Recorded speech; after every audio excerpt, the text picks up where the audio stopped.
So ಪ್ರೀತಿಯ ಮುದ್ದು ವಿದ್ಯಾರ್ಥಿಗಳಿಗೆ ಮುಂಜಾನೆಯ ಶುಭಾಶಯಗಳು. ಹಿಂಗೆ ಪ್ರಾರಂಭ ಮಾಡೋಕ್ಕಿಂತ ಪೂರ್ವದಲ್ಲಿ ಹಿಂದಿನ ತರಗತಿಯಲ್ಲಿ ಏನೇನಾಯ್ತು ಅನ್ನೋದ್ರ ಬಗ್ಗೆ ಒಂದಿಷ್ಟು ಮಾಹಿತಿಯನ್ನ ಕಲೆ ಹಾಕೋಣ, ಹೌದಾ? ಸೊ ನೋಡ್ರಿ ಅಪ್ಪಿ, ಸೊ ಭಾರತದ ಪ್ರಾಕೃತಿಕ ವಿಭಾಗಗಳು ಅಂತಕ್ಕಂತಹ ಒಂದು ಪಾಠ ಭೂಗೋಳ ಶಾಸ್ತ್ರದಲ್ಲಿ ಬರ್ತಕ್ಕಂತಹ 1ನೇ ಅಧ್ಯಾಯ ಭಾರತದ ಪ್ರಾಕೃತಿಕ ವಿಭಾಗಗಳು.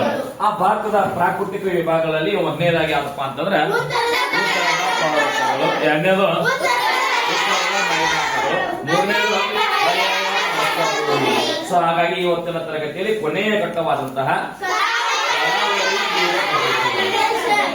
ಭಾರತದ ಪ್ರಾಕೃತಿಕ ವಿಭಾಗಗಳಲ್ಲಿ ಬರ್ತಕ್ಕಂತಹ ಕೊನೆಯ ಒಂದು ವಿಭಾಗ ಯಾವಪ್ಪ ಅಂತ ಹೇಳಿದ್ರೆ ಕರಾವಳಿ ತೀರ ಪ್ರದೇಶ ಅಥವಾ ಕರಾವಳಿ ಮೈದಾನ ಅಂತ ಹೇಳ್ತೀವಿ, ಹೌದಾ? ಸೊ ನಿಮಗೆ ಈಗಾಗಲೇ ನಾವು ಹೇಳೋದಾದ್ರೆ ಈಗೆಲ್ಲ ನಾವು ಉತ್ತರದ ಪರ್ವತಗಳು, ಉತ್ತರದ ಮೈದಾನಗಳು, ಪರ್ಯಾಯ ಪ್ರಸ್ಥಭೂಮಿಗಳ ಬಗ್ಗೆ ಸಾಕಷ್ಟು ಮಾಹಿತಿಯನ್ನು ತಾವೆಲ್ಲರೂ ತಿಳ್ಕೊಂಡಿದ್ದೇನೆ. ಅರ್ಥ ಆಗಿದೆ ಅಂತ ನಾನು ಭಾವಿಸ್ತೇನೆ. ಎಲ್ಲರೂ ತಿಳ್ಕೊಂಡಿದ್ರಿ? ಸೊ ಎಲ್ಲವನ್ನು ಒಂದ್ಸಲ ಹಂಗೆ ಏನ್ ಮಾಡ್ರಪ್ಪ ಅಂತ ರೀಕಾಲ್ ಮಾಡ್ಕೊಳ್ಳಿ, ನೆನಪು ಮಾಡ್ಕೊಳ್ಳಿ. ಸೊ ಏನೇನಾಯ್ತು ಪರ್ಯಾಯ ಪ್ರಸ್ಥಭೂಮಿ ಒಳಗ, ಉತ್ತರದ ಮೈದಾನದೊಳಗ, ಉತ್ತರದ ಪರ್ವತದೊಳಗ ಏನೇನು ಅಂಶಗಳು ಬಂದ್ವು, ಏನೇನು ಲಕ್ಷಣಗಳು ಬಂದಿದ್ದು, ಅಲ್ಲಿನ ಪ್ರದೇಶಗಳು ಯಾವ್ಯಾವ ರೀತಿಯಾಗಿ ಬಂದು ಒಂದು ಸ್ವಲ್ಪ ನಾವು ರೀಕಾಲ್ ಮಾಡ್ಕೊಂಡ್ವಿ ಅಂದ್ರ ಮುಂದಿನ ಪಾಠ ನಮಗೆ ಅರ್ಥ ಮಾಡ್ಕೊಳ್ಳಕ ಈಜಿ ಆಗ್ತದ ಅಂತಂದು ಹೇಳ್ತೀವಿ. ಅರ್ಥ ಆಗತ್ತೆ? ಸರಿ. ಸೊ ಹಾಗಾದ್ರೆ ಇವತ್ತಿನ ತರಗತಿಯಲ್ಲಿ ನಾವು ಅಧ್ಯಯನ ಮಾಡ್ತಕ್ಕಂತ ಒಂದು ಯಾವ ವಿಷಯ ಯಾವಪ್ಪ ಅಂತ ಹೇಳಿದ್ರೆ ಕರಾವಳಿ ಮೈದಾನ ಅಥವಾ ತೀರ ಪ್ರದೇಶ ಅಂತ ಹೇಳ್ತೀವಿ. ಅರ್ಥ ಆಯ್ತಾ? ಸೊ ಹಾಗಾದ್ರೆ ನಾವು ನೋಡೋಣ, ಒಂದ್ ಸ್ವಲ್ಪ ಪ್ರೀವಿಯಸ್ ಕ್ವಶನ್ ಕೇಳ್ತೀನಿ. ಸೊ ನೋಡ್ರಿ, ಈಗಾಗಲೇ ಭಾರತ ಎಷ್ಟು ರಾಷ್ಟ್ರಗಳ ಜೊತೆಗೆ ಗಡಿಯನ್ನು ಹೊಂದಿರ್ತೀವಿ ಅಂತ ಹೇಳಿ? ರಾಷ್ಟ್ರಗಳ ಜೊತೆ ಏನ್ ಮಾಡೈತಿ? ಗಡಿಯನ್ನು ಹೊಂದಿರತಕ್ಕಂಥದ್ದು. ಭಾರತ 9 ರಾಷ್ಟ್ರಗಳ ಜೊತೆ ಏನೈತಿ? ಗಡಿಯನ್ನು ಹೊಂದಿರೈತಿ. ಸೊ ಭಾರತದ ಒಟ್ಟು ಗಡಿ ಉದ್ದ ಏನಪ್ಪ ಅಂತಂದ್ರೆ 21,300 ಕಿಲೋಮೀಟರ್. ಎಷ್ಟ್ರಿ? 21,300 ಕಿಲೋಮೀಟರ್. ಸೊ ಅರ್ಥ ಆಯ್ತಾ? ಸೊ ನೋಡ್ರಿ, ಅದ್ರಲ್ಲಿ ನೋಡ್ರಿ 15 ನೋಡ್ರಿ, ಇದನ್ನ ಬಿಡಿ ಸದ್ಯಕ್ಕೆ. ಈಗ ಭಾರತದೊಳಗ ಒಟ್ಟು ಭೂಗಡಿ, ಭಾರತದ ಒಟ್ಟು ಭೂಗಡಿ 15,200 ಕಿಲೋಮೀಟರ್.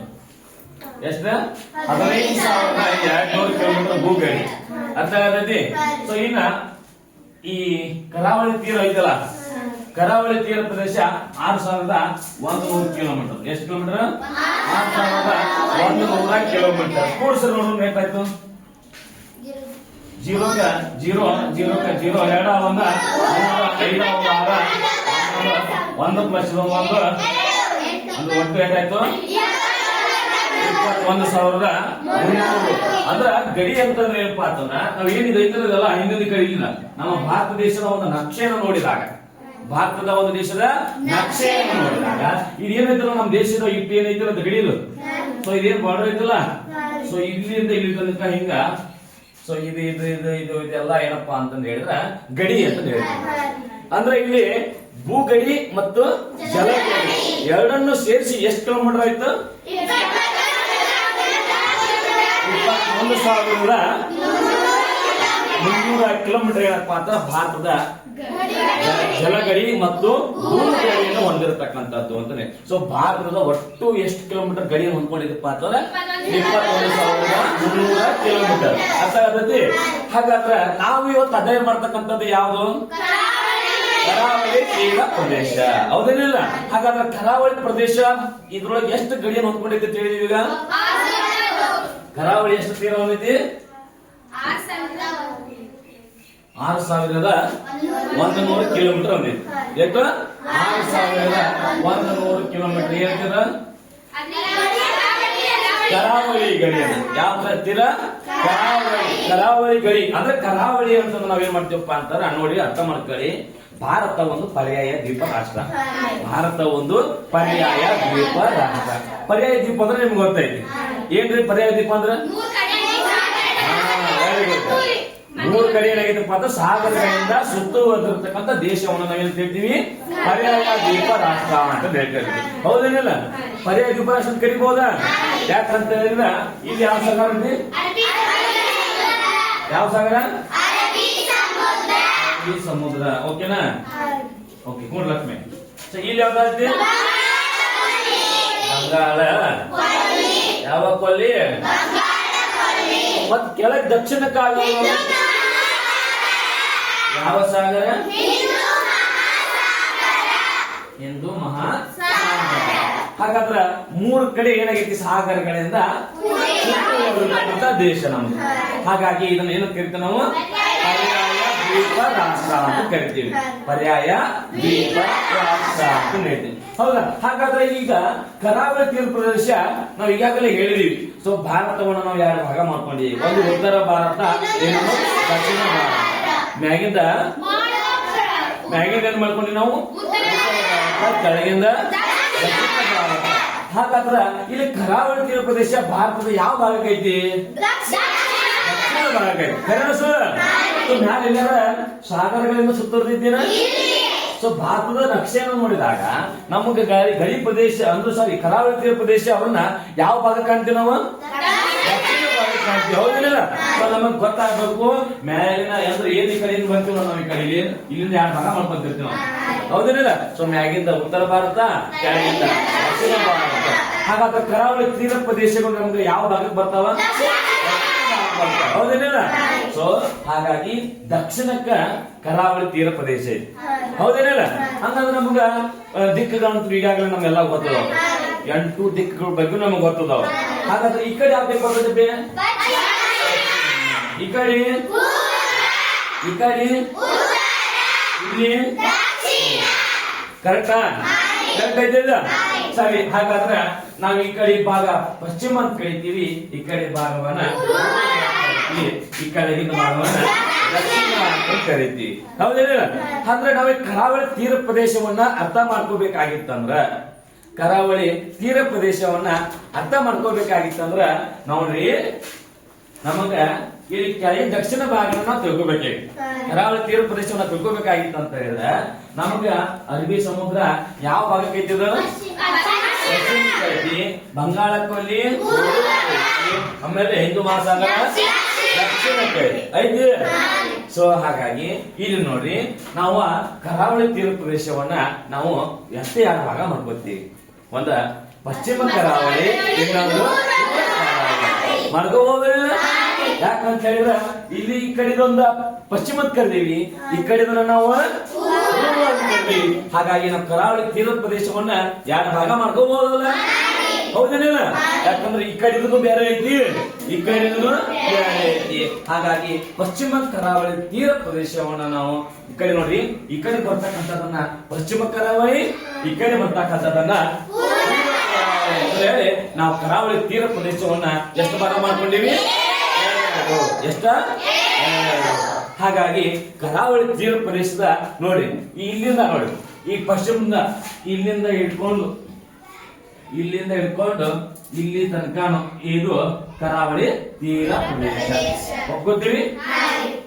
ಒಪ್ಕೋತೀರ? ಸೊ ನೋಡಿ ಇಲ್ಲಿಂದ ಇಲ್ಲಿ ತನಕ ನೋಡಿ ಕೈಯಲ್ಲಿ ಬರ್ತದ್ರ ಇದಲ್ಲ, ಅಂದ್ರೆ ಇಲ್ಲಿ ಪಶ್ಚಿಮ ಮತ್ತು ಪೂರ್ವ ಒಳಗೊಂಡಿರ್ತಕ್ಕಂಥ. ಸೊ ಇದು ಏನಂತಾರಪ್ಪ ಅಂದ್ರೆ ಕರಾವಳಿ ಅಂದ್ರೆ ಸಮುದ್ರಕ್ಕೆ ತನ್ನ ಗಡಿಯನ್ನ ಹೊಂದಿಕೊಂಡಿರ್ತಕ್ಕಂತಹ ಒಂದು ಪ್ರದೇಶ. ಇದು ಪಶ್ಚಿಮ ಮತ್ತು ಪೂರ್ವದು. ಹೌದಿಲ್ಲ? ಸೊ ಇಲ್ಲಿಂದ ಇಲ್ಲಿ ತನಕ ಎಷ್ಟು ಕಿಲೋಮೀಟರ್ ಅಂತ ಹೇಳಿದ್ರೆ 6,100 ಕಿಲೋಮೀಟರ್. 6,100 ಕಿಲೋಮೀಟರ್.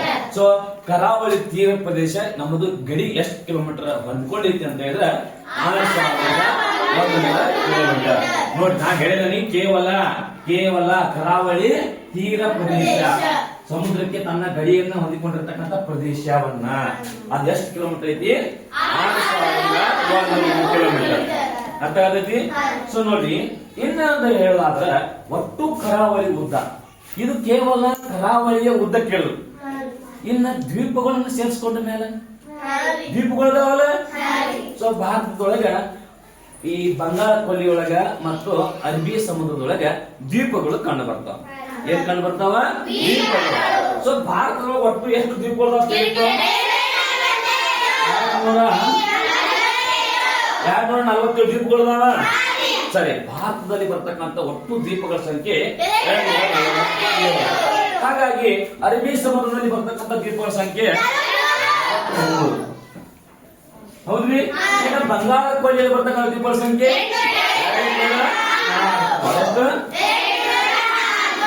204 ಪ್ಲಸ್ 43 ಒಟ್ಟು 247 ದ್ವೀಪಗಳಾಗ್ತಾವ. ಹೌದಿಲ್ಲ? ದ್ವೀಪಗಳು ಯಾವಾಗಿದ್ದು ಏನಿರ್ತಾವ? ಸಮುದ್ರದ ಮಧ್ಯದಲ್ಲಿ ಇರ್ತಕ್ಕಂಥ ದ್ವೀಪಗಳು. ಅರ್ಥ ಆಗತೈತಿ? ಸೊ ಈ ದ್ವೀಪಗಳನ್ನು ಸೇರ್ಸ್ಕೊಂಡ್ರಿ. ಯಾಕಂದ್ರ ದ್ವೀಪ ಹಿಂದೂ ಮಹಾಸಾಗರ ಐತಿ, ಇಲ್ಲಿ ಅರಬ್ಬಿ ಸಮುದ್ರ ಐತಿ, ಇಲ್ಲಿ ಬಂಗಾಳ ಕೊಲ್ಲಿ ಐತಿ. ಹೌದಿಲ್ಲ? ಈ ಸಮುದ್ರದ ಮಧ್ಯದಲ್ಲಿ ಇರ್ತಕ್ಕಂತಹ ಭೂ ಪ್ರದೇಶವನ್ನ ನಾವು ದ್ವೀಪ ಅಂತ ಕರಿತೀವಿ. ನಾವು ಸಮುದ್ರದ ಮಧ್ಯದ ಭಾಗದಲ್ಲಿ ಇರ್ತಕ್ಕಂತಹ ಪ್ರದೇಶವನ್ನ, ಎಂತ ಪ್ರದೇಶವನ್ನ? ಭೂ ಪ್ರದೇಶ ಏನ್ ಕರಿತೀವಿ ಅಂತ ನಾವು ದ್ವೀಪ. ಸುತ್ತಲೂ ನೀರಿನಿಂದ ಆವೃತವಾಗಿರ್ತಕ್ಕಂಥ ಭೂ ಪ್ರದೇಶವನ್ನ ದ್ವೀಪ ಅಂತ ಕರಿತೀವಿ. ಸರಿನಾ? ಅಂತವು ಭಾರತದ ಒಳಗಡೆ ಬರ್ತಕ್ಕಂತಹ ದ್ವೀಪಗಳ ಸಂಖ್ಯೆ 257. ಅವುಗಳನ್ನು ಸೇರಿಸಿ ನಮ್ಮ ಕರಾವಳಿ ತೀರ ಎಷ್ಟಪ್ಪ ಅಂತ ಹೇಳಿದ್ರ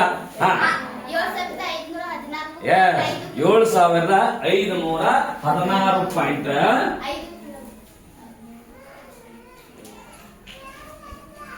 ಸೊ ಇದು ಏನಪ್ಪಾ ಅಂತಂದ್ರೆ ದ್ವೀಪಗಳನ್ನ ಸೇರಿಸಿ ಅಂತ ಹೇಳ್ತೀವಿ. ದ್ವೀಪಗಳನ್ನ ಸೇರಿಸಿ ಒಟ್ಟು ಕರಾವಳಿ ತೀರ ಎಷ್ಟು ಕಿಲೋಮೀಟರ್ ಹೊಂದಿದೆಪ್ಪ ಅಂತ ಹೇಳಿದ್ರೆ 7516.5 ಕಿಲೋಮೀಟರ್. ಅರ್ಥ ಆಗತೈತಿ? ಅರ್ಥ ಆಗತೈತಿ? ಸೊ 7516.5 ಕಿಲೋಮೀಟರ್ ಇದು ದ್ವೀಪಗಳನ್ನು ಸೇರಿಸಿ ಒಟ್ಟು ಕರಾವಳಿ ತೀರ ಕಿಲೋಮೀಟರ್ ಎಷ್ಟು. ಅರ್ಥ ಆಗತೈತಿ? ತಿಳಿಯತೈತಿನಲ್ಲಪ್ಪ? ಸರಿ, ಹಾಗಾದ್ರೆ ಮುಂದವನ.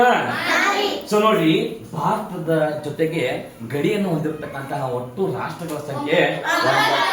ಹಾಗೆ ಭಾರತದ ಜೊತೆಗೆ ಕರಾವಳಿ ನೋಡಿ, ಭಾರತದ ಜೊತೆ ಅಲ್ಲ, ಭಾರತದ ಕರಾವಳಿ ತೀರ ಹೊಂದಿರತಕ್ಕಂಥ ರಾಜ್ಯಗಳು, ಕರಾವಳಿ ತೀರ ಹೊಂದಿರತಕ್ಕಂತಹ ಕರಾವಳಿ ತೀರ ಹೊಂದ್ಯಾವ. ಯಾಕಂದ್ರೆ ಅಲ್ಲಿ ಮ್ಯಾಲ ಸಾಗರ, ಸಮುದ್ರಗಳು, ಅಲ್ಲಿ ಪರ್ವತಗಳು, ಮೈದಾನಗಳಿಂದ ನಿರ್ಮಿತವಾಗಿರ್ತಕ್ಕಂಥ ಮ್ಯಾಲಿನ ಉತ್ತರ ಏನು ಭಾರತ, ಕೆಳಗೆ ದಕ್ಷಿಣ ಭಾರತ ಸಾಗರಗಳಿಂದ ಸುತ್ತುವರಿದಿರ್ತಕ್ಕಂಥದ್ದು. ಅರ್ಥ ಆಗತ್ತೆ? ಸೊ ಹಾಗಾಗಿ ಇನ್ನ ಕರಾವಳಿ ತೀರವನ್ನು ಹೊಂದಿರತಕ್ಕಂತಹ ಭಾರತದ ರಾಜ್ಯಗಳನ್ನ ನೋಡೋಣ. ಹೌದಿಲ್ಲ? ಭಾರತದೊಳಗ ಕರಾವಳಿ ತೀರವನ್ನು ಹೊಂದಿರತಕ್ಕಂತಹ ರಾಜ್ಯಗಳು. ಸೊ ಕರಾವಳಿ ತೀರವನ್ನು ಹೊಂದಿರತಕ್ಕಂಥ ರಾಜ್ಯಗಳ ಸಂಖ್ಯೆ ಒಟ್ಟು ಅವು 9. ಆ 9 ಯಾವ ಏನಂದ್ರೆ ನಾನು ಭಾರತ ಜೊತೆಗೆ ಹೊಂದಿರತಕ್ಕಂತಹ ರಾಷ್ಟ್ರಗಳು ಅಥವಾ ದೇಶಗಳು. ಹೌದಿಲ್ಲ? ಸೊ ಹಾಗಾಗಿ ಭಾರತದ ಕರಾವಳಿ ತೀರ ಹೊಂದಿರತಕ್ಕಂತಹ ಒಟ್ಟು ರಾಜ್ಯಗಳ ಸಂಖ್ಯೆ 9. ಅದರಲ್ಲಿ ನಾವು ಈಗ ಹೇಳಿದ್ವಿ, ಕರಾವಳಿ ತೀರ ಪ್ರದೇಶವನ್ನು ಯಾರು ಭಾಗ ಮಾಡಿದೀವಿ? ಕರಾವಳಿ ತೀರ ಪ್ರದೇಶ ಭಾಗ ಮಾಡಿವಿ. ಒಂದು ಪಶ್ಚಿಮ ಕರಾವಳಿ, ಇನ್ನೊಂದು ಹೌದೇನಿಲ್ಲ? ಹಾಗಾಗಿ ನಾವು 9 ರಾಜ್ಯಗಳನ್ನ ಒಂದ ಕಡೆ ಸೇರ್ಸಕ್ ಬರಂಗಿಲ್ಲ. ಪಶ್ಚಿಮಕ್ಕೆ ಇರ್ತಕ್ಕಂಥ ರಾಜ್ಯಗಳ ಬೇರೆ, ಪೂರ್ವಕ್ಕೆ ಇರ್ತಕ್ಕಂತಹ ರಾಜ್ಯಗಳ ಬೇರೆ. ಅರ್ಥ ಆಗತೈತಿ? ಹಾಗಾಗಿ ಸೊ ಈಗ ನಾವೇ ಮಾಡಪ್ಪ ಅಂತ 9 ರಾಜ್ಯಗಳು ಕರಾವಳಿ ತೀರ ಹೊಂದಿರತಕ್ಕಂತಹ ರಾಜ್ಯಗಳು, ಕರಾವಳಿ ತೀರ ಪ್ರದೇಶ ಹೊಂದಿರತಕ್ಕಂಥ ಈ 9 ರಾಜ್ಯಗಳಲ್ಲಿ ಪಶ್ಚಿಮ ಕೆಡದಾವ, ಮತ್ತೆ ಅವು ಯಾವವು ಅನ್ನೋದು ನಾವು ತಿಳ್ಕೊಳ್ಳೋಣ. ಅರ್ಥ ಆಗತೈತಿ? ಸೊ ಏನಾದ್ರು ತಿಳಿಲಿಲ್ಲ ಅಂದ್ರ ಪ್ರಶ್ನೆಗಳಿದ್ದು ಅಂದ್ರೆ ಕೇಳತ್ ಬೈ. ಅರ್ಥ ಆಗತೈತಿ? ಏನಾದ್ರು ಪ್ರಶ್ನೆಗಳಾವ? ಸೊ ಮುಂದೋಗೋಣ. ಸೊ ನೋಡಿ, ಹಾಗಾಗಿ 9 ಕರಾವಳಿ ತೀರ ಪ್ರದೇಶ ಹೊಂದಿರತಕ್ಕಂಥ ಭಾರತದ ರಾಜ್ಯಗಳನ್ನು ನಾವು ಪಶ್ಚಿಮದೊಳಗೆ 5 ರಾಜ್ಯಗಳು ಬರ್ತಾವ. ಪಶ್ಚಿಮದಲ್ಲಿ 8 ರಾಜ್ಯಗಳು ಬರ್ತಾವ. ಪಶ್ಚಿಮದೊಳಗೆ 5 ಅಂದ್ರ ಇನ್ನು ಮುಂದದ್ದು 4 ಎಲ್ಲಿ ಬಂದಿರ್ತಾವ? ಪೂರ್ವಕ್ಕೆ ಎರಡು ಬರ್ತಾವ 4, 5 1 4 9. ಹೌದಿಲ್ಲ? ಸೊ 9 ರಾಜ್ಯಗಳು ಕರಾವಳಿ ತೀರವನ್ನು ಹೊಂದಿರತಕ್ಕಂತಹ ಭಾರತದ ರಾಜ್ಯಗಳು. ಹಾಗಾಗಿ ಅವು ಯಾವ ನೋಡ್ರಿ. ಸೊ ನಿಮ್ಗೆ ಗೊತ್ತದಾವ. ಮತ್ತೆ ಈಗಾಗಲೇ ಹಿಂದಿನ ತರಗತಿಯಲ್ಲಿ ನಾನು ಸ್ವಲ್ಪ ಯಾವ್ಯಾವ ರಾಜ್ಯಗಳು ಕರಾವಳಿ ತೀರವನ್ನು ಹೊಂದಿದಾವ ಅನ್ನೋದ ಸ್ವಲ್ಪ ನಿಮ್ಗೆ ಈಗಾಗಲೇ ಈ ಹಿಂದಿನ ತರಗತಿ ಹೇಳಿದ್ದೇನೆ. ಸ್ವಲ್ಪ ಹೇಳ್ಬೋದಾ? ಹೇಳ್ತೇವೆ. ಸೊ ಹೇಳೋಣ. ಒಳ್ಳೇದು ಯಾವ್ದು? ಯಾವ್ದು?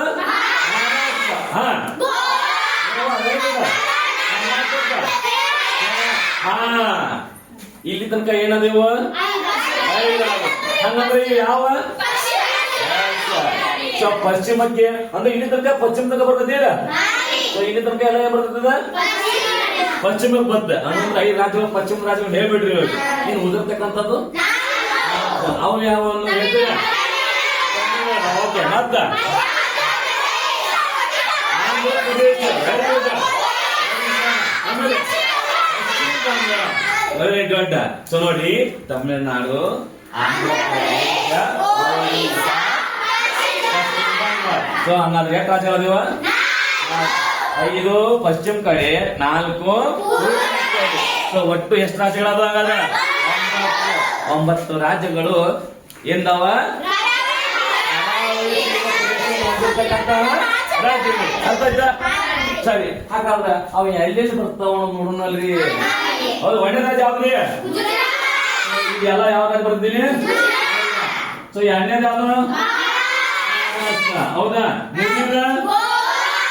ಸಾಂದ್ ಐತಲ್ರಿ ಓಕೆ ನೆಕ್ಸ್ಟ್ ಕರ್ನಾಟಕ ಯಾವ ಟಕ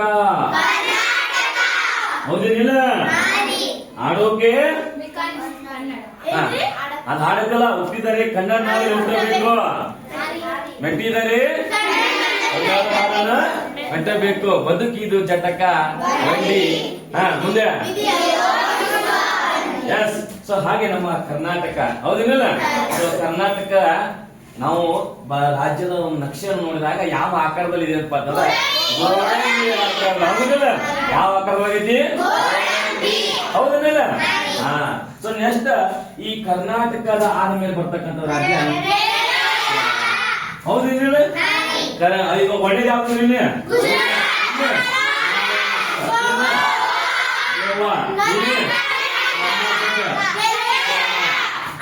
ಪಶ್ಚಿಮ ರಾಜ್ಯಗಳು ಮುಗಿದು 1 ಫಿನಿಶ್ ಸೊ ಇವು ಯಾವ ರಾಜ್ಯಗಳು ಅಂದರೆ ಪಶ್ಚಿಮ ಎಂತ ರಾಜ್ಯಗಳು ಹಾಗಾದ್ರೆ ಪೂರ್ವಕೊಂಡು ಬೇಡ ಹಾಗಾದ್ರೆ ಸೊ ಇಲ್ಲಿ ಯಾವ ಬರುತ್ತೆ Tamil Nadu okay next Andhra Pradesh okay ಮತ್ತೆ ಪಶ್ಚಿಮ ಬಂಗಾಳ ಹೌದಾ ಹಂಗಾದ್ರೆ ಎಷ್ಟು ರಾಜ್ಯಗಳು ನೋಡ್ರಿ 1 2 3 ಯಾವ ರಾಜ್ಯ ಇದ್ರಿ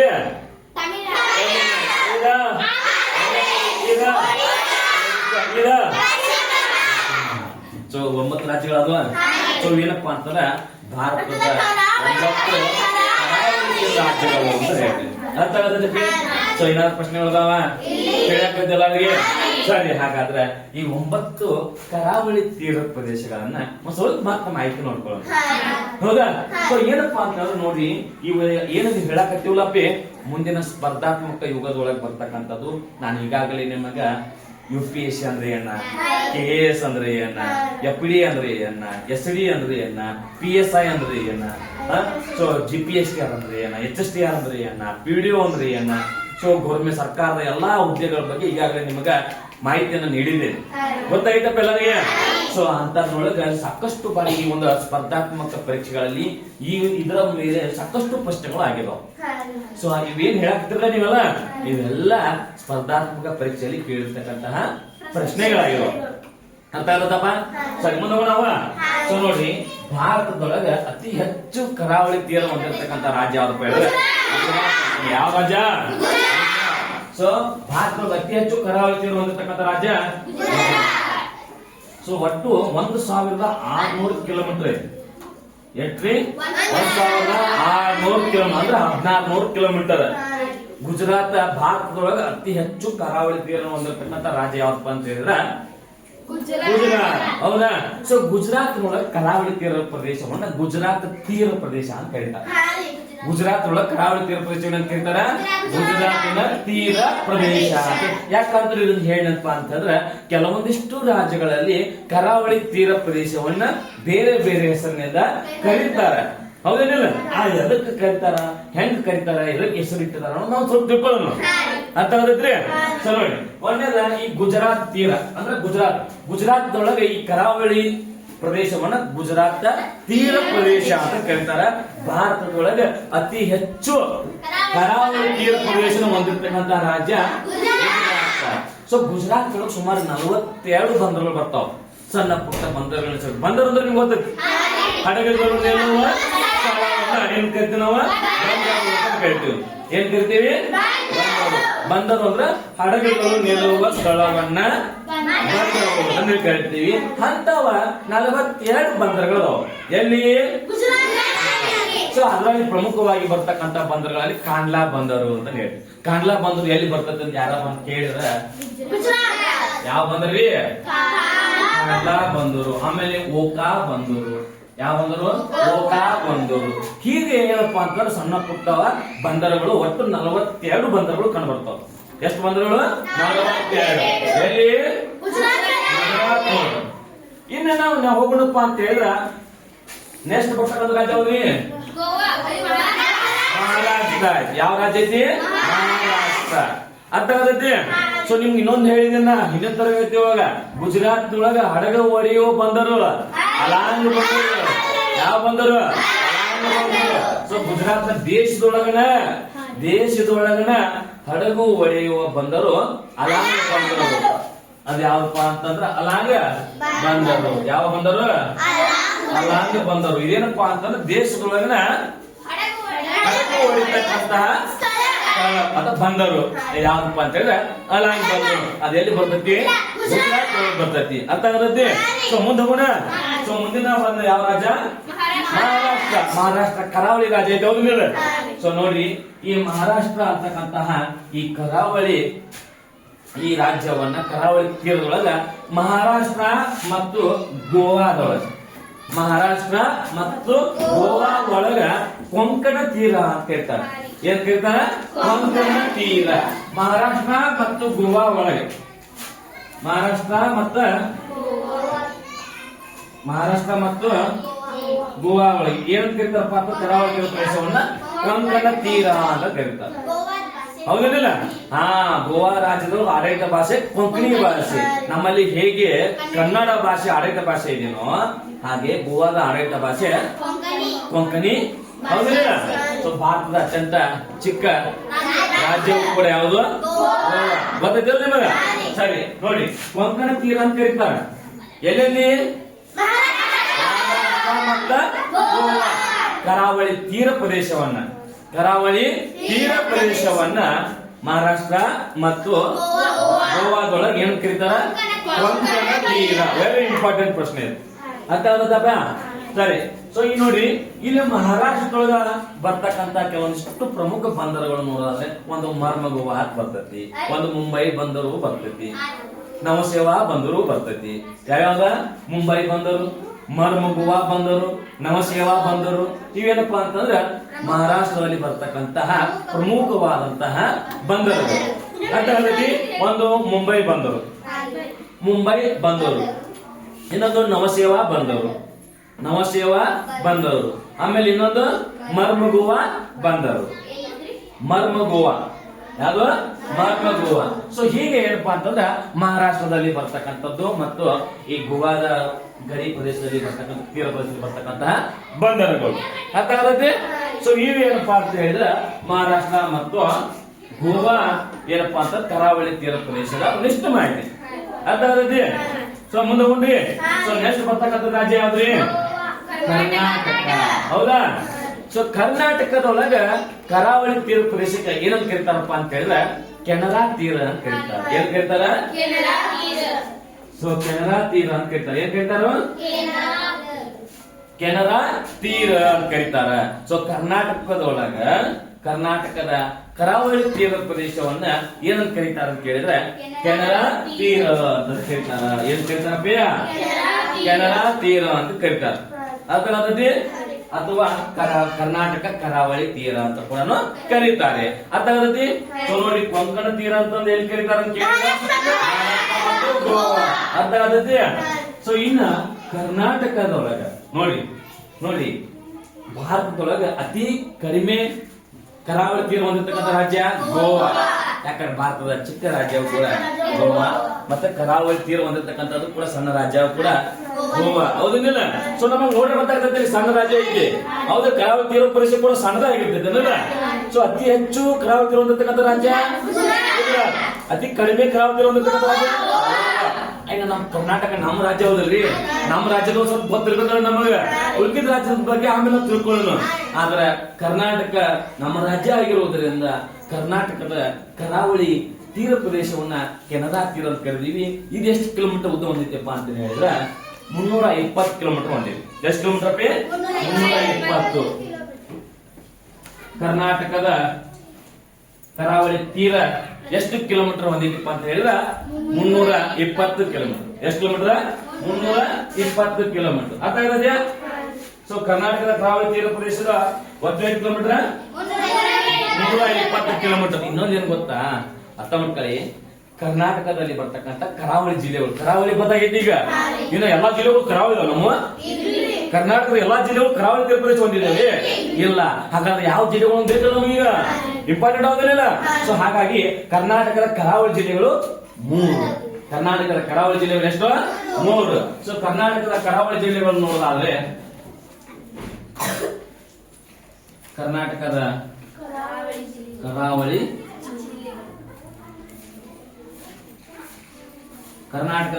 ಜಿಲ್ಲೆಗಳು, ಕರ್ನಾಟಕದ ಕರಾವಳಿ ಜಿಲ್ಲೆಗಳು. ಒಂದು ಉತ್ತರ ಕನ್ನಡ, ಒಂದು ಉತ್ತರ ಕನ್ನಡ, ಇನ್ನೊಂದು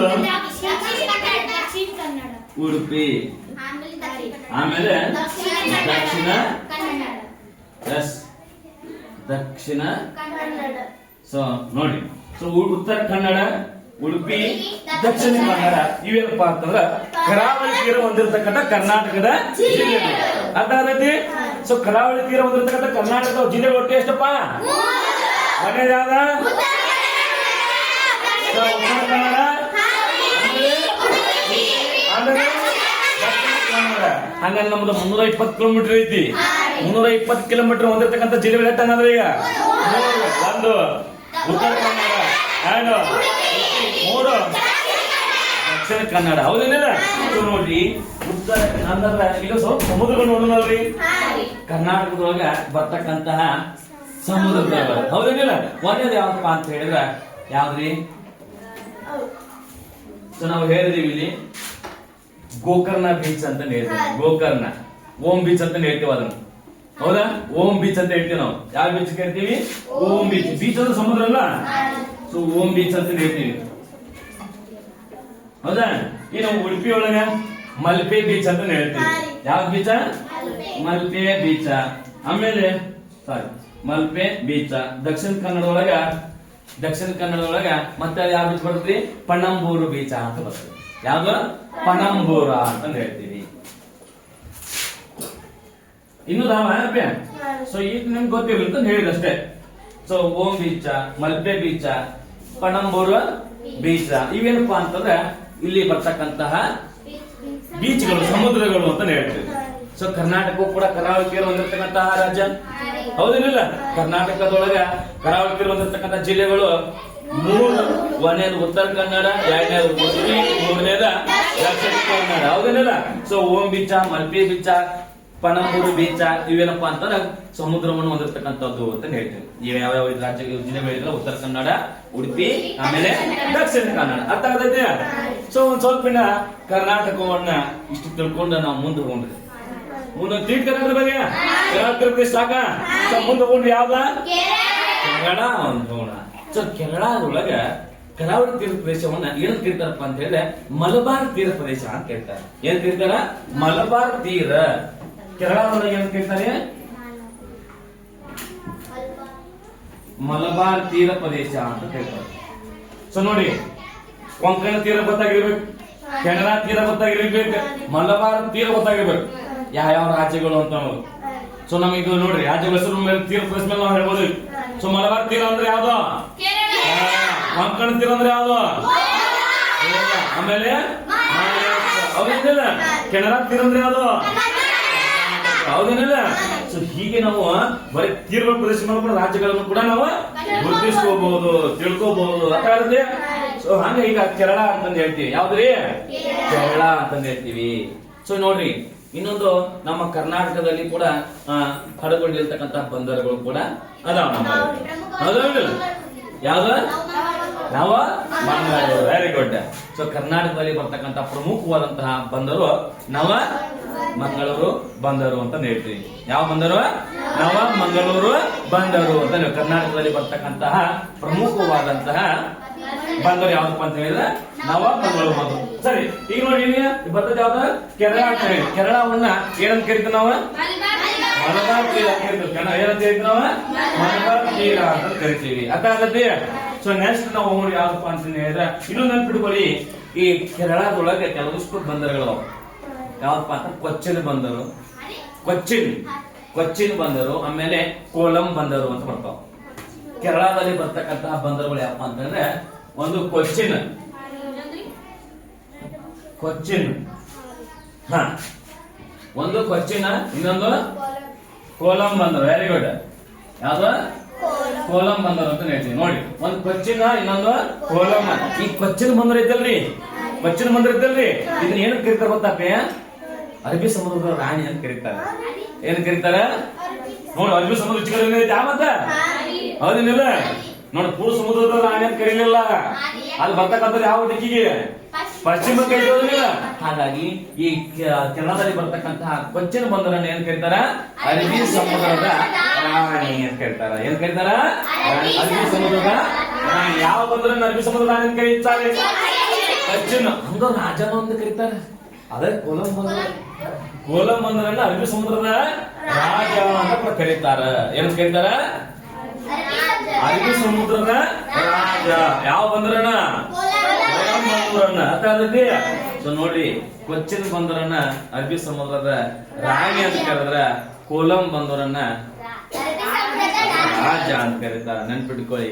ಸೊ ಭಾರತದೊಳಗ ಯುರೋಪಿಯನ್ ಮಂದಿದ್ದು ಕೂಡ ಮೊಟ್ಟ ಮೊದಲವಾಗಿ ಕೇರಳ ರಾಜ್ಯದ ಮುಖಾಂತರ ಅಂತ ಹೇಳಿ ಪೋರ್ಚುಗೀಸರ ಯಾರಪ್ಪ ಅಂತ ವಾಸ್ಕೋಡಿ ಗಾಮ ಕೇರಳದ ಕಲ್ಲಿಕೋಟೆಯ ಕಪ್ಪರ್ ಅಂತಕ್ಕಂತ ಗ್ರಾಮಕ್ಕೆ ಬಂದು ಜಾಮೂರಿನನ್ನ ಏನ್ ಮಾಡ್ತಾರಪ್ಪ ಅಂತಂದ್ರೆ ಭೇಟಿಯಾಗಿ ಜಾಮೂರಿನವರನ್ನ ಸ್ವಾಗತವನ್ನು ಮಾಡಿಕೊಂಡು ವ್ಯಾಪಾರ ಮಾಡೋದಕ್ಕೆ ಅನುಮತಿಯನ್ನು ಪಡ್ಕೊಂಡು ವ್ಯಾಪಾರ ಮಾಡಿದ್ದು ಉಂಟು. ಅರ್ಥ ಆಗದೆ? ಸರಿ. ಸೊ ನೋಡ್ರಿ, ಕೆನಡಾದ ಬಗ್ಗೆ ಒಂದ್ ಸ್ವಲ್ಪ ಮಾಹಿತಿ ಅರ್ಥ ಆಯ್ತಾ? ಇನ್ನ ಪಶ್ಚಿಮ ರಾಜ್ಯಗಳು ಮುಗಿದುಲ್ಲ. ಇನ್ನು ಮುಂದೆ ಹೋಗೋದು ಯಾವ್ದಕ್ಕೆ? ಪೂರ್ವದ ಕರಾವಳಿ ತೀರ ಹೊಂದಿರತಕ್ಕಂತಹ ರಾಜ್ಯಗಳು. ಅರ್ಥ ಆಗದೆ? ಸೊ ಒಳ್ಳೆ ಯಾವ್ದು ಪಾಯಿಂಟ್? ಯಾವ್ದ? ತಮಿಳುನಾಡು. ಸೊ ನೋಡಿ, ತಮಿಳುನಾಡು ಕೂಡ ಕರಾವಳಿ ತೀರ ಹೊಂದಿರತಕ್ಕಂತಹ ರಾಜ್ಯ. ಹೌದೇನಿಲ್ಲ? ಸೊ ನೆಕ್ಸ್ಟ್ ಬರ್ತಕ್ಕಂಥದ್ದು ಸೊ ತಮಿಳುನಾಡೊಳಗ ಯಾವ ಸರೋವರ ಬರ್ತದಪ್ಪ ಅಂತ ಹೇಳಿದ್ರ, ಯಾವ ಸರೋವರ? ಪುಲಿಕಾಟ್ ಸರೋವರ ಬರ್ತದೆ. ಹಾ, ತಮಿಳುನಾಡೊಳಗೆ ಬರ್ತಕ್ಕಂತ ಒಂದು ಸರೋವರ ಯಾವಪ್ಪ ಅಂತಂದ್ರೆ ಪುಲಿಕಾಟ್ ಸರೋವರ ಬರ್ತದೆ. ಹೌದಿಲ್ಲ? ಸೊ ಪುಲಿಕಾಟ ತಮಿಳುನಾಡೊಳಗೆ ಬರ್ತಕ್ಕಂತ ಸರೋವರ. ಈ ತಮಿಳುನಾಡು ಒಳಗ ಇನ್ನೊಂದು ಹೇಳಿ ನಿಮಗೆ ನಾನು, ತಮಿಳುನಾಡವನ್ನ ಏನಂತ ಕರೀತಾರೆ? ಕರಾವಳಿ ತೀರ ಪ್ರದೇಶವನ್ನ ಏನಂತ ಕರೀತಾರಪ್ಪ ಅಂತ ಹೇಳಿದ್ರೆ, ಈಗಾಗಲೇ ಮಲಬಾರ್ ತೀರ ಅಂತ ಕೇಳಿದ್ರಲ್ಲ, ಹಂಗ ಇದನ್ನ ಕೋರಮಂಡಲ ತೀರ ಅಂತ ಹೇಳ್ತಾರೆ. ತಮಿಳುನಾಡು ಪ್ರದೇಶವನ್ನ ತೀರ ಪ್ರದೇಶವನ್ನ ಏನ್ ಕರೀತಾರ? ಯಾವ ಪ್ರದೇಶ ಕರೀತಾರ? ಕೋರಮಂಡಲ ತೀರ. ಕೋರಮಂಡಲ ತೀರ ಪ್ರದೇಶ ಅಂತಂದ್ರ ಕೋರಮಂಡಲ ತೀರದ ಯಾವ್ದು ಈಗ ಅರ್ಥ ಆಗತ್ತೆ? ಸೊ ನೋಡ್ರಿ, ಸೊ ತಮಿಳುನಾಡಲ್ಲಿ ಬರ್ತಕ್ಕಂಥ ಯಾವ್ದಪ್ಪ ಅಂತಂದ್ರ ಪುಲಿಕಾಟ್ ಸರೋವರ. ಹೌದಾ? ಸೊ ಇಲ್ಲೊಂದು ಏನಪ್ಪಾ ಅಂತಂದ್ರ ದೇಶದೊಳಗ ಏಕೈಕ ಖಾಸಗಿ ಬಂದರು ತಮಿಳುನಾಡು ಹೋದ್ರೆ, ದೇಶದೊಳಗೆ ಬರ್ತಕ್ಕಂಥ ಏಕೈಕ ಖಾಸಗಿ ಬಂದರು. ಒಟ್ಟು ಸರ್ಕಾರಿ 13 ಬಂದರುಗಳು. ಸೊ ದೇಶದಲ್ಲಿರ್ತಕ್ಕಂಥ ಒಟ್ಟು ಸರ್ಕಾರಿ ಬಂದರುಗಳು ಎಷ್ಟು? 13. ದೇಶದಲ್ಲಿರ್ತಕ್ಕಂಥ ಒಟ್ಟು ಸರ್ಕಾರಿ ಬಂದರುಗಳು 13. ಒಂದು ಏನು ಖಾಸಗಿ ಬಂದರು, ಒಂದು 13 ಸರ್ಕಾರಿ, ಒಂದು ಖಾಸಗಿ. ಒಟ್ಟು ಎಷ್ಟದು? 14 ಬಂದರುಗಳು. ಅದು ಪ್ರಮುಖವಾಗಿರ್ತಕ್ಕಂಥ 14 ಬಂದರುಗಳದು. ಈ 14 ಬಂದರುಗಳು ಒಂದು ಖಾಸಗಿ ಬಂದರು. ಅದೇನು ಬರ್ತದಪ್ಪ ಅಂತ ಹೇಳಿದ್ರೆ ತಮಿಳುನಾಡು ಒಳಗೆ ಬರ್ತತಿ. ಅದ್ರ ಏನಂತ ಕರೀತಾರಪ್ಪ ಅಂತಂದ್ರೆ ಎನ್ನೂರು ಬಂದರು ಅಂತ ಕರೀತಾರೆ. ಏನ್ ಕರೀತಾರ? ಎನ್ನೂರು ಬಂದರು ಅಂತ ಕರೀತಾರೆ. ಏನ್ ಕರೀತಾರ? ಎನ್ನೂರ ಬಂದರು ಅಂತ ಹೇಳಿರ್ತಾರ. ಯಾವ್ದ? ಎನ್ನೂರ ಬಂದರು ಅಂತ ಕರೀತಾರೆ. ಅರ್ಥ ಆಗತಿ? ಸೊ ತಮಿಳುನಾಡನ್ನ ಕರಾವಳಿ ತೀರ ಪ್ರದೇಶ ಏನಂತ ಕರೀತಾರ ಅಂತ ಹೇಳಿದೀವಿ? ಕೋರಮಂಡಲ ತೀರ ಪ್ರದೇಶ ಅಂತ ಕರೀತಾರ. ತಮಿಳುನಾಡು ಬರ್ತಕ್ಕಂತಹ ಸಮುದ್ರ ಸರೋವರ ಯಾವಪ್ಪ ಅಂತ ಹೇಳಿದ್ರೆ ಪುಲಿಕಾಟ್ ಸರೋವರ ಅಂತ ಹೇಳ್ತೀವಿ. ಸೊ ಖಾಸಗಿ ಬಂದರು ದೇಶದ ಏಕೈಕ ಖಾಸಗಿ ಬಂದರು ಯಾವ್ದು ಅಂತ ಕೇಳಿದ್ರ ತಮಿಳಿನಲ್ಲಿ ಬರ್ತಕ್ಕಂತಹ ಎನ್ನೋರು ಬಂದರು. ಈ ಎನ್ನೋರು ಬಂದಿಗೆ ಒಂದು ಹೆಸರಿಟ್ಟಾರ, ಏನಂತ ಹೇಳಿದ್ರೆ ಕಾಮರಾಜ ಬಂದರು ಅಂತ ಕರೀತಾರ. ಏನ್ ಕರೀತಾರ? ಕಾಮರಾಜ ಬಂದರು ಅಂತ ಕರೀತಾರ. ಏನ್ ಕರೀತಾರ? ಕಾಮರಾಜ ಬಂದರು. ಇಷ್ಟೊತ್ತನಕ ಯಾಕೆ ಆಮೇಲೆ ಬಾ ಕಾಮರಾಜ ಬಂದರು ಅಂತ ಕರೀತಾರ. ಸೊ ತಮಿಳುನಾಡಲ್ಲಿ ಬರ್ತಕ್ಕಂತಹ ಎನ್ನೋರು ಬಂದರನ್ನ ಏನಂತ ಕರೀತಾರ? ಕಾಮರಾಜ ಬಂದರು ಅಂತ ಕರೀತಾರ. ಆತ ಆದದಿ. ಸೊ ಮುಂದೆ ನೋಡ್ರಿ, ನೆಕ್ಸ್ಟ್ ಬರ್ತಕ್ಕಂಥ ಯಾವಪ್ಪ ಅಂತ ಹೇಳಿದ್ರೆ ಒಡಿಶಾ. ಒಡಿಶಾದ ಕರಾವಳಿ ತೀರ ಪ್ರದೇಶವನ್ನ ಏನೆಂದು ಕರೀತಾರೆ ಅಂತ ಹೇಳಿದ್ರೆ ಉತ್ಕಲ ತೀರ ಅಂತ ಕರೀತಾರೆ. ನೋಡಿ, ನಾವು ರಾಷ್ಟ್ರಗೀತೆ ನಾವು ದ್ರಾವಿಡ ಉತ್ಕಲ ವಂಗ ಅಂತ ಹೇಳಿದ್ವಿ. ಆ ಉತ್ಕಲ ಅನ್ನೋದನ್ನೇ ಒಡಿಶಾ. ಒಡಿಶಾವನ್ನ ಉತ್ಕಲ ಅಂತ ಕರಿತಿದ್ರು ಮುಂಚೆ. ಒಡಿಶಾವನ್ನ ಏನ್ ಕರಿತಿದ್ರು? ಉತ್ಕಲ. ನಾವು ರಾಷ್ಟ್ರಗೀತೆ ಆಡ್ತಾ ಹೇಳ್ತಿರ್ತೀವಿ ನೋಡಿ, ಏನಂತಂದ್ರೆ ದ್ರಾವಿಡ ಉತ್ಕಲ ವಂಗ, ಉತ್ಕಲ ತೀರ. ಉತ್ಕಲ ಅಂದ್ರೆ ಯಾವ ಜಾಗ ಅಂದ್ರೆ ಒಡಿಶಾ ಅಂತ ಆದದ್ದೇ ಉತ್ಕಲ ತೀರ. ಅಥವಾ ಇನ್ನೊಂದ್ರೊಳಗ ಮೊನ್ನೆ ಏನಪ್ಪಾ ಅಂತಂದ್ರೆ ಹಿಂದಿನ ಪರೀಕ್ಷೆ PSI ಮತ್ತು KS ಒಳಗೆ ಕೇಳಿದ್ರು. ಏನಂತಪ್ಪ ಅಂತಾರ, ಈ ಒಡಿಶಾದ ಕರಾವಳಿ ತೀರ ಪ್ರದೇಶವನ್ನ ಏನೆಂದು ಕರೀತಾರೆ ಅಂತ ಕೇಳಿದ್ರು. ಒಂದು ಉತ್ಕಲ ತೀರ ಪ್ರದೇಶ ಅಂತ ಕರೀತಾರೆ, ಅಥವಾ ಇನ್ನೊಂದೇನಪ್ಪ ಅಂತಂದ್ರೆ ಸರ್ಕಾರ ತೀರ ಪ್ರದೇಶ ಅಂತ ಹೇಳ್ತಾರೆ. ಏನ್ ಕರೀತಾರ? ಸರ್ಕಾರ ತೀರ ಪ್ರದೇಶ ಅಂತ ಕೂಡ ಕರೀತಾರ ಅಂತ ಕರೀತೇವೆ. ಸೊ ನೋಡಿ, ಆ ಒಡಿಶಾವನ್ನ ಉತ್ಕಲ ತೀರ ಅಂದ್ರೂ ಒಂದೇ, ಸರ್ಕಾರ ತೀರ ಅಂದ್ರೂ ಒಂದೇ ಅರ್ಥ ಗೊತ್ತೈತಿ. ಸೊ ಏನಾದ್ರು ಪ್ರಶ್ನೆಗಳವ ಏನ್ ತಿಳಿಯಲ್ಲ? ಸೊ ತಿಳಿದ ಪ್ರಶ್ನೆಗಳನ್ನ ಕೇಳಿ ಅರ್ಥ ಆಗುತ್ತೆ ಎಲ್ಲರಿಗೆ. ಸರಿ, ಸೊ ನೆಕ್ಸ್ಟ್ ಬರ್ತಕ್ಕಂಥ ಯಾವಪ್ಪ ಅಂತ ಹೇಳಿದ್ರೆ ಪಶ್ಚಿಮ ಬಂಗಾಳ. ಸೊ ಇದು ಏನಪ್ಪ ಕರಾವಳಿ ತೀರವನ್ನು ಹೊಂದಿರತಕ್ಕಂತಹ ಒಂದು ರಾಜ್ಯ. ಅದೇನು ಅದು ಪಶ್ಚಿಮ ಕರಾವಳಿ ತೀರ ಪ್ರದೇಶವನ್ನ ಕರೀತಾರ. ಎಲ್ಲೆಲ್ಲಿ ವಿಶೇಷತೆಯನ್ನು ಕರೀತಾರಲ್ಲ ಆ ರಾಜ್ಯಗಳ ಹೆಸರನ್ನು ನಿಮ್ಗೆ ಹೇಳಿದ್ದೇನೆ. ಉಳಿಕಿನ ಕಡೆ ಏನಪ್ಪಾ ಅಂತಂದ್ರೆ ಅಲ್ಲಿ ಬೇರೆ ಹೆಸರಿಂದ ಕರೆಯೋಂಗಿಲ್ಲ. ಸೊ ಇಷ್ಟೇನಪ್ಪಾ ಅಂತಂದ್ರೆ ಭಾರತದ 9 ಕರಾವಳಿ ತೀರ ರಾಜ್ಯಗಳು. ಭಾರತದ 9 ಕರಾವಳಿ ತೀರ ರಾಜ್ಯಗಳು. ಅರ್ಥ ಆಯ್ತು ಎಲ್ಲರಿಗೆ? ಸೊ ಕರಾವಳಿ ತೀರ ಪ್ರದೇಶ ಅರ್ಥವಾಯ್ತಾ? ಸೊ ನೋಡ್ರಿ, ಇನ್ನೊಂದೇನಪ್ಪಾ ಅಂತಂದ್ರ ಪಶ್ಚಿಮ ಕರಾವಳಿ, ಆಮೇಲೆ ಪೂರ್ವ ಕರಾವಳಿ. ಈ ಪಶ್ಚಿಮ ಕರಾವಳಿ ಮತ್ತು ಪೂರ್ವ ಕರಾವಳಿಗಳು ಸಂಧಿಸುವ ಅಥವಾ ಸೇರುವ ಪ್ರದೇಶ ಕನ್ಯಾಕುಮಾರಿ. ತಮಿಳುನಾಡು ಬರ್ತದಿಲ್ಲ, ಈ ಕೆಳ ಬರ್ತದಲ್ಲ. ಸೊ ಪಶ್ಚಿಮ ಕರಾವಳಿ ಮತ್ತು ಪೂರ್ವ ಕರಾವಳಿ ಸಂಧಿಸುವ ಅಥವಾ ಸೇರುವ ಸ್ಥಳ ಕನ್ಯಾಕುಮಾರಿ, ತಮಿಳುನಾಡಿನ ಕನ್ಯಾಕುಮಾರಿ ಅಂತ ಹೇಳ್ತೀವಿ. ಅರ್ಥ ಆಗತ್ತೆ? ಸೊ ಈ ತಿರುತಪ್ಪ ಎಲ್ಲರಿಗೆ. ಸೊ ಇಷ್ಟೇನಪ್ಪ ಅಂತಂದ್ರ ಕರಾವಳಿ ತೀರ ಪ್ರದೇಶಗಳ ಭಾರತದ ತೀರ ಪ್ರದೇಶಗಳು ಏನಪ್ಪ? ಪಶ್ಚಿಮ ಕರಾವಳಿ ಮತ್ತು ಪೂರ್ವ ಕರಾವಳಿ ಸಂಧಿಸುವ ಅಥವಾ ಸೇರುವ ಸ್ಥಳ ಕನ್ಯಾಕುಮಾರಿ, ಬ್ರಾಕೆಟ್ನಾಗ ತಮಿಳುನಾಡು. ಅರ್ಥ ಆಗತ್ತೆ? ಸೊ ಇಷ್ಟೇನಪ್ಪ ಅಂತ ಕರಾವಳಿ ತೀರ ಹೊಂದಿರತಕ್ಕಂತಹ ರಾಜ್ಯಗಳು. ಗೊತ್ತಾಯ್ತಪ್ಪ, ಒಂದೇ ರಾಜ್ಯ ಗುಜರಾತ್, ಎರಡಲ್ಲ, ಮೂರನೇದ, ನಾಲ್ಕನೇದ, ಐದನೇದ, ಆರನೇದ, 7, 8, 9 ಎಷ್ಟು ರಾಜ್ಯಗಳದು? ಗುಜರಾತ್ 1, ಮಹಾರಾಷ್ಟ್ರ 2, ಗೋವಾ 3, ಕರ್ನಾಟಕ 4, ಕೇರಳ 5, ತಮಿಳುನಾಡು 6, ಆಂಧ್ರ ಪ್ರದೇಶ 7, ಒಡಿಶಾ 8, ಪಶ್ಚಿಮ ಬಂಗಾಳ 9. ಈ 9 ರಾಜ್ಯಗಳು ಕರಾವಳಿ ತೀರ ಪ್ರದೇಶಗಳು. ಈ 9 ರಾಜ್ಯಗಳ ಎಷ್ಟು ಕರಾವಳಿ ತೀರ ಉದ್ದ ಎಷ್ಟಪ್ಪ ಅಂತ ಹೇಳಿದ್ರೆ 6,100 ಕಿಲೋಮೀಟರ್. ದ್ವೀಪಗಳನ್ನು ಸೇರಿಸಿ 7,516.5 ಕಿಲೋಮೀಟರ್. ಅರ್ಥ ಆಗುತ್ತೆ? ಸೊ ಇಷ್ಟೇನಪ್ಪ ಅಂತ ಕರಾವಳಿ ತೀರ ಹೊಂದಿರತಕ್ಕಂತಹ ತೀರ ಪ್ರದೇಶಗಳು ಅಂತ ಹೇಳ್ತೀನಿ. ಅರ್ಥ ಆಗುತ್ತೆ? ಸೊ ಇನ್ನೊಂದು ಸ್ವಲ್ಪ ನಾವು 5 ನಿಮಿಷ ಅಪೇಟ್ ಟೈಮ್ ಇನ್ನು ಈಗ 9:51 ಆಗಿದೆ. ನಮ್ದು 10 ಗಂಟೆ ತನಕ ಆಯ್ತು ನೀವು ಐತೆ ಅಲ್ಲ. ಸೊ ನಾವು ಸ್ವಲ್ಪ ಏನಪ್ಪಾ ಅಂತಂದ್ರೆ ದ್ವೀಪಗಳ ಬಗ್ಗೆ ಒಂದು ಸ್ವಲ್ಪ ಹೇಳೋಣ, ಹೌದಾ? ಸೊ ನೋಡ್ರಿ, ಇಲ್ಲಿ ಅರಬ್ಬಿ ಸಮುದ್ರದಲ್ಲಿ ಬರ್ತಕ್ಕಂಥ ದ್ವೀಪಗಳು ಯಾವುವು? ಲಕ್ಷ ದ್ವೀಪಗಳು. ಯಾವ ದ್ವೀಪಗಳು? ಲಕ್ಷ ದ್ವೀಪಗಳು. ನನಗೆ ಬರೆಯೋದಕ್ಕೆ ಜಾಗ ಇಲ್ಲ, ಹಂಗಾಗಿ ನಾ ಈ ಕಡೆ ಬರ್ತಿರ್ತೇನೆ. ಸೊ ಅರಬ್ಬಿ ಸಮುದ್ರದಲ್ಲಿ ಬರ್ತಕ್ಕಂಥ ದ್ವೀಪಗಳು ಯಾವುವು? ಲಕ್ಷ ದ್ವೀಪಗಳು. ಯಾವ ದ್ವೀಪಗಳು? ಸರಿ. ಹಾಗಾದ್ರೆ ಬಂಗಾಳ ಕೊಲ್ಲಿಯಲ್ಲಿ ಬರ್ತಕ್ಕಂಥ ದ್ವೀಪಗಳು? ಸೊ ಅಂಡಮಾನ್ ಮತ್ತು ನಿಕೋಬಾರ್ ದ್ವೀಪಗಳು ಬರ್ತಾವ. ಎಲ್ಲಿ? ಬಂಗಾಳ ಕೊಲ್ಲಿಗಳು. ಹೌದಾ? ಸೊ ಇಲ್ಲಿ ನೋಡಿ, ಈ ಲಕ್ಷದ್ವೀಪಗಳು ಮತ್ತು ಅಂಡಮಾನ್ ನಿಕೋಬಾರ್ ದ್ವೀಪಗಳು ಅಂತ ಒಟ್ಟು ಎಷ್ಟಪ್ಪ ಅಂತಂದ್ರೆ 247 ದ್ವೀಪಗಳು. ಭಾರತದಲ್ಲಿರ್ತಕ್ಕಂಥ ಒಟ್ಟು ದ್ವೀಪಗಳ ಸಂಖ್ಯೆ 247 ಅಂತ ಹೇಳಿ ಅರ್ಥ ಆಗತೈತಿ. ಸೊ ನಿಮಗ ಇಷ್ಟು ದ್ವೀಪಗಳ ಬಗ್ಗೆ ಸ್ವಲ್ಪ ಎಷ್ಟು ದ್ವೀಪಗಳದಾವ? ಅರಬ್ಬಿ ಸಮುದ್ರ ಒಳಗೆ ಎಷ್ಟು ದ್ವೀಪಗಳದಾವ? 43. ಈ ಕಡೆ ಬಂಗಾಳ ಕೊಲ್ಲಿ ಒಳಗೆ ಎಷ್ಟು ದ್ವೀಪಗಳದಾವ? 4 ದ್ವೀಪಗಳು ಅಂತ ಹೇಳ್ತೀವಿ. ಸೊ ಇನ್ನೊಂದೇನಪ್ಪಾ ಅಂತಾರ, ಪಟ ಪಟ ಪಟ ಪಟ ನಿಮ್ಮ 10 ಕ್ವಶನ್ ಕೇಳ್ಕೊತ ಹೋಗ್ತೀನಿ. ಆನ್ಸರ್ ಗೊತ್ತಿದ್ರೆ ಆನ್ಸರ್ ಮಾಡ್ಕೊತ ಹೋಗ್ರಿ, ಗೊತ್ತಿರಲ್ಲ ಅಂದ್ರೆ ಕೇಳಿದಿರಲ್ಲ ಅಂದ್ರೆ ಪ್ರಶ್ನೆಗಳನ್ನ ಕೇಳಿ, ಸರಿನಾ? ಸೊ ಏನಪ್ಪಾ ಅಂತ ಹೇಳಿದ್ರೆ ನಾವು 9 ರಾಷ್ಟ್ರಗಳು ಗಡಿ ಹೊಂದಿರ್ತಕ್ಕಂಥ ರಾಷ್ಟ್ರಗಳು. ಹೌದಾ? ಸೊ 9 ರಾಷ್ಟ್ರಗಳನ್ನ ಹೆಸರನ್ನ ಹೇಳ್ಬೋದಾ? ಯಾವ ರಾಷ್ಟ್ರಗಳನ್ನ ಹೇಳ್ಬೋದಾ?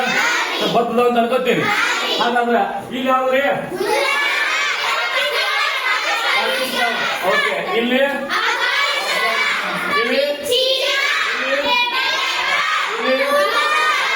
ಸೊ ಇಲ್ಲಿ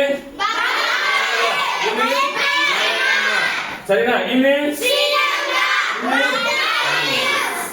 ಅದು 9 ಅದು ಎನ್ಸುಡ್ರಿ. ಸರಿ, 1 2 3 4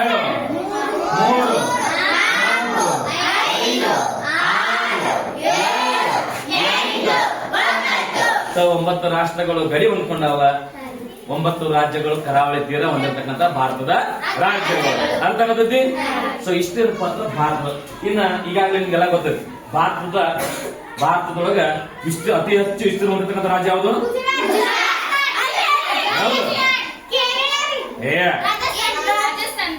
ಭಾರತದ ಅತಿ ಹೆಚ್ಚು ವಿಸ್ತೀರ್ಣ ಹೊಂದಿರತಕ್ಕಂಥ ರಾಜ್ಯ ಚಿಕ್ಕದು. ಮತ್ತು ಮನೆಲ್ಲ ಹೇಳಿದ್ರಲ್ಲ, ದೊಡ್ಡ ಕೇಂದ್ರಾಡಳಿತ ಪ್ರದೇಶ, ಚಿಕ್ಕ ಕೇಂದ್ರಾಡಳಿತ ಪ್ರದೇಶ, ಅತಿ ಹೆಚ್ಚು ಜನಸಂಖ್ಯೆ ಹೊಂದಿರತಕ್ಕಂಥದ್ದು, ಅತಿ ಕಡಿಮೆ ಜನಸಂಖ್ಯೆ ಹೊಂದಿರತಕ್ಕಂಥದ್ದು, ಇವೆಲ್ಲ ನಿಮ್ಗೆ ಈಗಾಗಲೇ ಹಿಂದಿನ ತರಗತಿಯಲ್ಲಿ ಹೇಳೈತಿ. ಸೊ ಅದನ್ನ ಇನ್ನೊಂದ್ ಸ್ವಲ್ಪ ನೀವೇನ್ ಮಾಡಿರಪ್ಪ ಅಂತಂದ್ರೆ ರಿಪೀಟ್ ಮಾಡ್ಕೊರಿ, ಓದೋದ್ ಬರೀ ಮನೆಯೊಳಗೆ ಅದನ್ನ ತಿಳಿದುಕೊಂಡು ಓದ್ರಿ. ಸೊ ಇಲ್ಲಿಗೆ ಏನಪ್ಪಾ ಅಂತಂದ್ರೆ ನಮ್ಮ ಭಾರತದ ಪ್ರಾಕೃತಿಕ ವಿಭಾಗಗಳು ಅಂತಕ್ಕಂಥ ಒಂದು ಪಾಠ ಸುಮಾರು 1 ವಾರಗಳ ಕಾಲ ಈ ಪಾಠವನ್ನು ಮುಗಿಸಿದ್ವಿ ನಾವು. ಇಲ್ಲಿಗೆ ಈ ಪಾಠ ಏನಪ್ಪಾ ಅಂತ ಸಂಪೂರ್ಣವಾಗಿ ಮುಕ್ತಾಯವಾಯಿತು ಅಂತ ಹೇಳಿ ಅರ್ಥ ಜನರಿಗೆ.